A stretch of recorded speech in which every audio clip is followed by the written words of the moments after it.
Going into season 2 at Alabama, new head coach Kalen DeBoer will have to overcome one of Nick Saban's greatest flaws.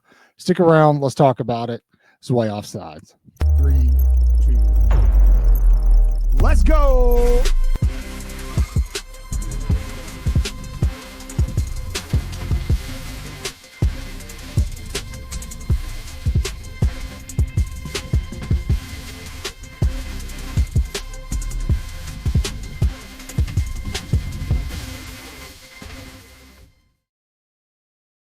Good morning, good afternoon, good evening, whatever the case may be. Welcome to Way Off Sides. Do me a favor, Alabama fans, leave a big Roll Tide in the comment section. We're going to talk about something that could be considered controversial today. But before we get into it, I just want to give you a little preface. This is just a thought I had. It's something that kind of me and the guys talk about, around the table with a couple of beers, just discussing things. And I want you to keep an open mind when we're talking about this. It may not feel good to hear, but it's just something that it's interesting. It's a thought I had, and it's just something I wanted to share with you guys and get your thoughts. I'm not saying I'm right. I'm not saying I'm wrong. Just would like to talk about it. But before we even get to it, we are only a few weeks removed from the start of the 2025 season, and there are lofty expectations for Alabama football. Plus, I feel like some things on the recruiting trail are going to change over the couple of months. Luckily for you, you have found yourself at Way Off Sides, a one-stop shop for all of that information. We'll bring it all to you, whether we're talking about fall camp, whether we're talking about games, live reactions, recruiting. It's all right here. All you have to do is click the subscribe button, hit the notification bell. You can even go over and follow us on social media, Way Off Sides with 4 A's. 3's not enough, 5's too many, always 4, just like in the word Alabama. And we'll bring it all to you for free right there on your smartphone, on your iPhone, your Android, whatever it is you use. But I want to talk about something going into this 2025 season. We did a video talking about Kalen DeBoer historically, how successful he's been at year 2 in every program he's been. And the expectations for his success this year at Alabama are very, very high for very, very, very good reasons. Historically, at Sioux Falls, Fresno State, obviously you know what he did at Washington. DeBoer has steadily trended up. I'm an epidemiology guy, so I always look at things in trends. And he has shown consistently throughout his career that the longer he is at a place, the more success he has. Now, he's had to overcome some unique challenges in replacing Nick Saban, the greatest to ever do it. He stepped into what seems like an impossible job, but I'm telling you right now, Kalen DeBoer is the man for the job because there is one fatal flaw of Nick Saban in the latter part of his dynasty at Alabama that I think Kalen DeBoer has pinpointed, put his thumb on, and is overcoming. And we're going to talk about that. Now, this may seem dramatic. This may seem out of pocket, but I want you to listen to me before you click off, before you just condemn what I'm saying and hear me out. Under Nick Saban, the latter part of his career, especially his last couple of seasons, there were some glaring issues with continuity in his team, right? It could be the quarterback. It could be the offensive line. A lot of people felt in a way that something just wasn't right. Now, that 2020 season, lightning in a bottle situation, you had such a stacked squad. It doesn't matter how many conference games they played, how many games they're playing. That team was winning a national championship. Doesn't matter who was their head coach, what brand they were wearing on their jersey, what logo they had on their helmets. They were going to win a national championship. That team was destined for a natty. Now, what happened before that? Obviously, you've got 2018 where Tua Tagovailoa comes in the national championship game, wins the thing. 2019, you kind of a letdown year. Then, after the 2020 season, after COVID, insert Bryce Young. In my opinion, one of probably the second best quarterback to ever play at Alabama, behind Tua, of course. And with him comes I don't know, something. It's hard to really put it into words, but something just never felt right. You could blame it on the coaching turnover. You could blame it I blame it a lot on the offensive line. I don't think Bryce Young ever had a solid, cohesive offensive line at Alabama. He never won a national championship as a starter at Alabama, which is absurd to think about.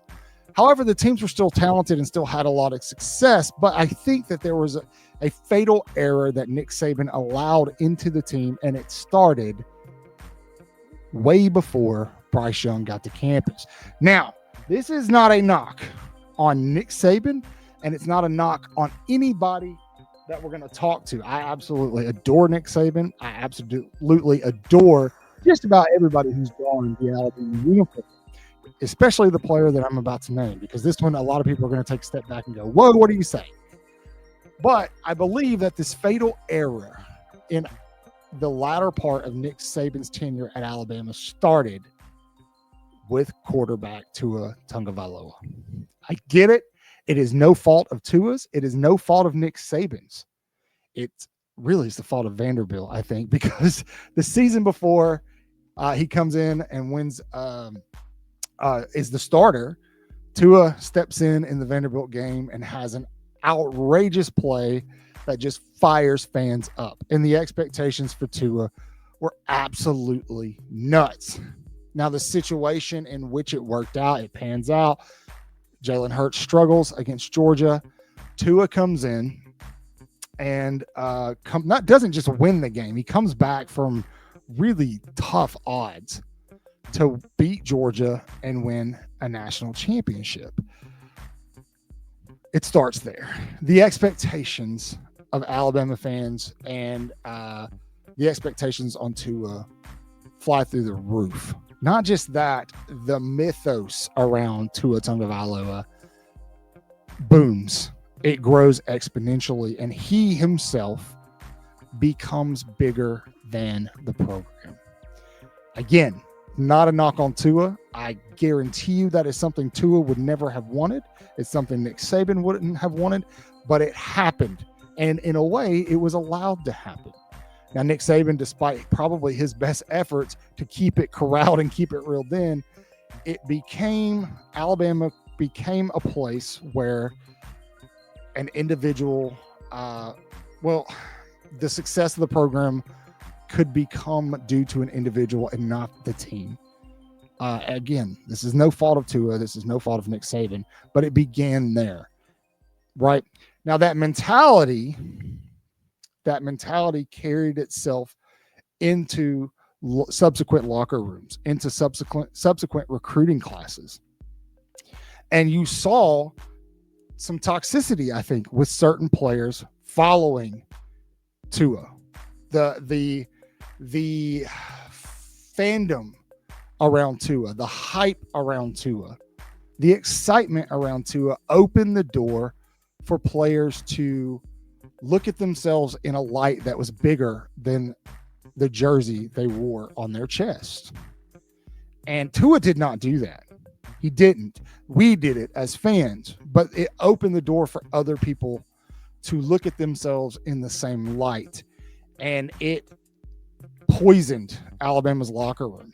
Not only that, you're also having to contend with NIL drama, transfer portal, prima donnas, and all of this. And that reared its ugly head in the last couple of seasons of Nick Saban's career. And it really showed up at Alabama. It did, especially in the wide receiving room. There were some people who I think played for Alabama who felt like they should have the same spotlight as a Tua, who felt like they were bigger than the program they played for, and never really melted into the team as a one unit, one mind type situation. And I think that kept, sadly, I really do think that kept Alabama and Nick Saban from at least one more national title. I do. Now, I think you look at that Georgia year where they won. I firmly believe that if J-Mo doesn't get hurt, Alabama still wins based off of talent alone. We saw what happened in the SEC championship game. But I do believe that following that, it just, I don't know, something just did not mesh well with those teams after 2020. And I just feel like this, again, this is just my opinion. It can be wrong. That's okay. Tell me in the comments below. I just feel like there were certain individuals who weren't bought in because Alabama was now a place where a quarterback or a 5-star recruit could be their brand could be bigger than the brand that is Alabama, like Tua's was.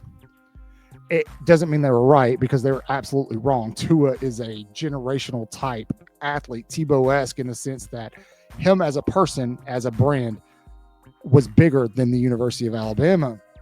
There's not many athletes out there that are going to match that.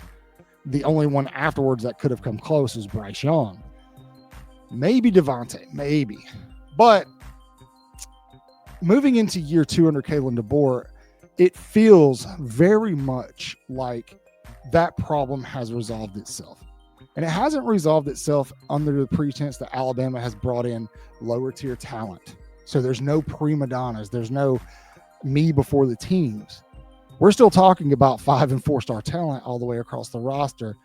But the culture has bred a environment to where it feels like, I'm not saying it is, it feels like these players have bought into the brand instead of the brand catapulting them.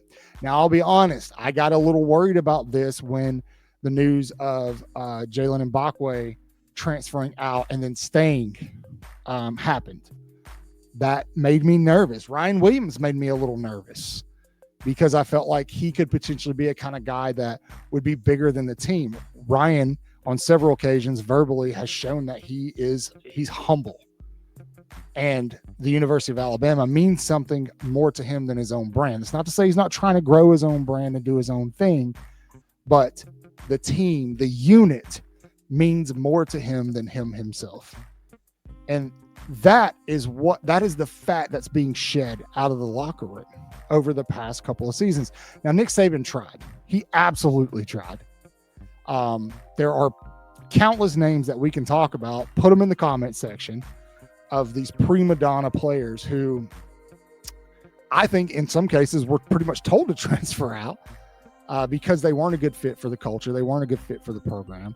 But ultimately, under a guy like Nick Saban, it was hard to bleed those out. And then you tack on the NIL, and honestly, Nick Saban just got exhausted with it and didn't want to deal with it anymore. Now, Kalen DeBoer has a very similar approach as Nick Saban, but with somebody like Courtney Morgan on staff, the evaluation is a little simpler. It's not completely on him and on your position coaches as recruiters. We've talked to several people. We've talked to a lot of recruits who have been around this program, and a lot of them feel like it is the culture and the mentality around the team has changed, and it's conducive to being an actual galvanized team. I use that word all the time. And that is something that just didn't feel like it was there the last couple of years under Nick Saban. So Kalen DeBoer in year 2 has a real shot to establish continuity. Now, he's used that word himself, which means he's identified the exact same problem that I'm talking about, but he has been able to establish continuity amongst these different units on the team. And I think that will pay dividends for Alabama in 2025, especially later in the season. They've got a really nasty stretch towards the end of September through October. And then really it doesn't get any easier in October when, LSU comes to town, then they've got to go to Auburn. I think it'll pay dividends this year for the Tide. Now, again, nothing against Nick Saban, nothing against Tua. I think just Tua being the kind of player he was, it just made his persona was bigger than Alabama. That is not to say that Tua was bigger than Alabama. Him himself, no, he did not think that. But the hype around him, the coverage around him catapulted him to a different level than just about any other athlete we've ever seen. at Alabama.